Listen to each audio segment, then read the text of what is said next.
In recent history, old Minecraft servers have become a popular trend on YouTube, all beginning with a certain video about 2B2T. But which survival multiplayer server was actually the first? There is a survival world that has been active since the first hour of multiplayer being released. It has seen invasion, war, and collaboration. So just what is this server and how did it begin? Why did they fight off an army of Steve police? Why does its border consist of multiple circles? And how was one of the biggest cities in Minecraft history created? Join me as we dive into the story of the SMP known as Freedonia. Freedonia, also known as Minecraft Online, was created within the same hour that Notch released survival multiplayer. Beginning on Minecraft version Alpha 1.0.15 on August 4th, 2010, the server was created by Slow Riot, who would make him and his friend Runechan admins. At the time, the server was live but not available to the public. There would be two plugins that would be crucial in the server's release to the public, Llama-Craft and Hmod. Llama-Craft allowed admins to disable fire and TNT, and Hmod was a plugin that allowed a server to have moderators without needing to give them admin access. With these plugins active, the server was released to the public 2 days later, on August 6, 2010. During the first month of Freedonia's existence, many players were promoted to moderator through the use of the Hmod plugin. The server also saw its first bit of drama with the moderator Mina demoted for spawning items. Then exactly 1 month after the SMP was created, on September 4th, 2010, the 1000th player joins Freedonia, quite an impressive feat for its first month. It was also in September that Minecraft Alpha 1.1.0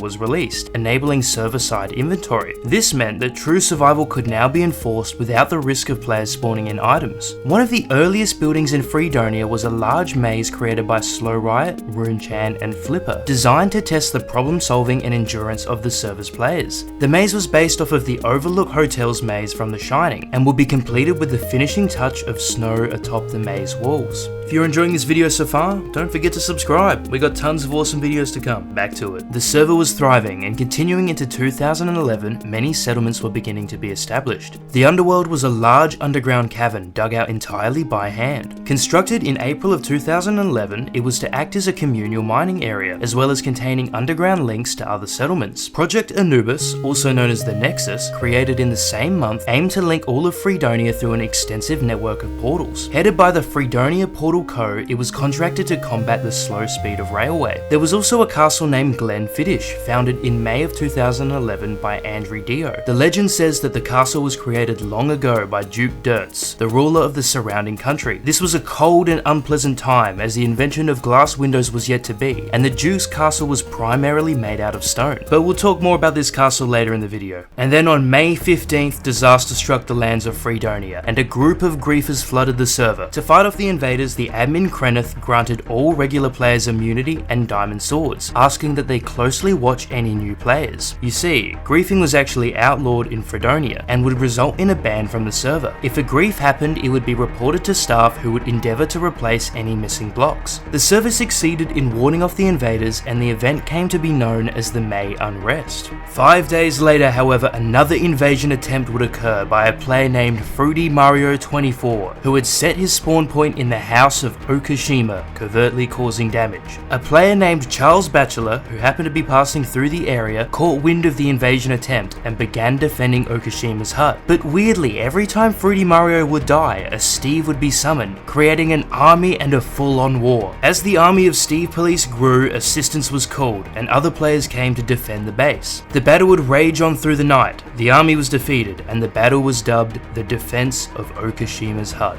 The Freedonia railway system would be constructed, connecting settlements across vast distances, including New Haven, one of the most remote settlements in Freedonia. 2011 was over, and despite multiple invasion attempts, Freedonia reigned victorious. But then a change came to Freedonia that would be felt across its entire map: the expansion of the border in early 2012. But why would the server need a border? Well, there is actually a very good reason for this, which helped progress Freedonia at an exponential rate. Initially, Freedonia's map was unlimited, staying true to its name, but some players would walk hours in a single direction. This left trails of discovered land on the server's map, which not only took up disk space, but would be void of any future terrain generation and blocks, as it was around this time that Notch was planning a series of updates to the game. But more importantly, the border encouraged cooperation between players and led to many community builds. Due to the server's no griefing policy, players didn't need to go far away from spawn to preserve their base, and they were actually encouraged to build together. If a player noticed another settlement nearby, then they might just build a road there or join forces. It was this small border that really allowed Freedonia to thrive. Originally 18 kilometers in diameter, Freedonia's border was expanded by adding another circle to the already existing map, in part to generate new terrain and blocks. This was known as the 1.0 expansion. Over time, the Freedonia map would expand more and more, with multiple circles being added. Currently, the border has a diameter of 42 kilometers. As 2012 came to an end, so would the Mayan calendar, and apocalypse ensued on the server. There were fires, earthquakes, and lava. Everything was destroyed. As hope faded, the server creator Slow Riot descended from the sky and restored the world. Far away from spawn, on the edge of the Northwest Ocean, Slow Riot would construct Forrrest, a heavily forested settlement with some very dramatic cliffs and various hanging bridges. He founded the base in July of 2014, with the name being a reference to Forrest Gump. Over the years, many people would construct buildings at and around Forrrest, and today there are even many roads and bridges leading to and from the settlement. Commands are even disabled in the area, encouraging traditional travel so players will explore the settlement. Time would see many more settlements continue to pop up and existing cities continue to expand. In 2016, a lot would change for Freedonia as it began to find popularity on YouTube. The Camping Rusher would post a video about the oldest server in Minecraft, and although he was actually referring to 2B2T, lots of players would end up finding Freedonia instead. Then in January 2017, a YouTuber by the name of Minds would make a video titled The Oldest Server in Minecraft, Minecraft Online. Amongst all the hype for 2B2T, people were extremely interested at the time, and the video got millions of views, currently sitting at over 5.3 million. YouTubers such as SauC1 would also make videos discussing the server. Consequently, the server gained widespread popularity and lots of new players, and in July of 2017, Freedonia reaches 100,000 unique logins. This was also around the time that they reached their 21,000th ban. Despite having a player cap of 120, the server has only reached this cap 4 times in history. On April 4th, 2020, FitMC posts a video showcasing the April Fool's damage at spawn and surrounding areas in Freedonia, and as a result, many new players, including griefers, joined the server. This is the first time in history that the server had actually reached the player cap of 120.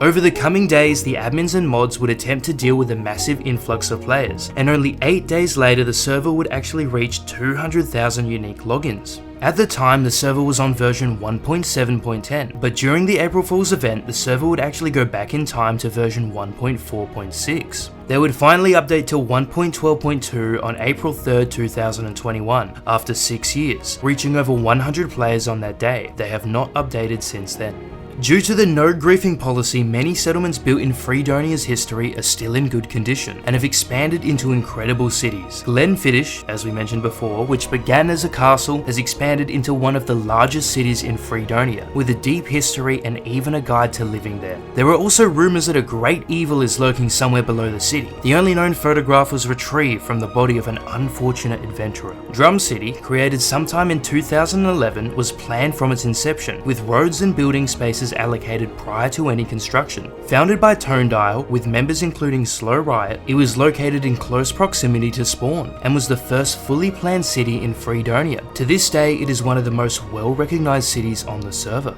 Although not founded in early server history, Newport is the biggest city in Freedonia, and perhaps one of the biggest cities created on a Minecraft SMP. It was created by Sneaky Man in the June 2020 map expansion, and he would look for players to help landscape the area. Around the same time, a player named Darker Fly built a house close to the city. Seeing that this might impede on his plans to build a huge city, Sneaky Man invited Darker Fly to join him, to which he agreed. As more buildings were constructed, Newport became the hub of the southwest portion of the map, and there are multiple roads and railways extending from the city. The city has its own staff, with Sneaky Man being mayor, and has had over 140 inhabitants. There are many incredible builds, ranging from skyscrapers to slightly more questionable builds. The story of Freedonia began only 1 hour after Notch released survival multiplayer, and has seen hundreds of settlements and thousands of players. The server has been under siege multiple times, but the players always managed to ward off the attackers. And despite some technical issues they've had recently relating to getting hacked, something I didn't discuss in this video, the server is still surviving and has an active player base to this day. By strategically expanding the border, Freedonia has managed to encourage collaboration between players, resulting in some very impressive cities and an extensive transportation system. It is a surreal experience to join the server and explore buildings from 12 years ago that are fully preserved. And despite its popularity on YouTube, there is never a wait to join, unlike some other old Minecraft servers. It is truly an awesome part of Minecraft history. Thank you so much for watching this video. I'd love to hear your thoughts in the comments below, and of course, hit that subscribe button. Until next time.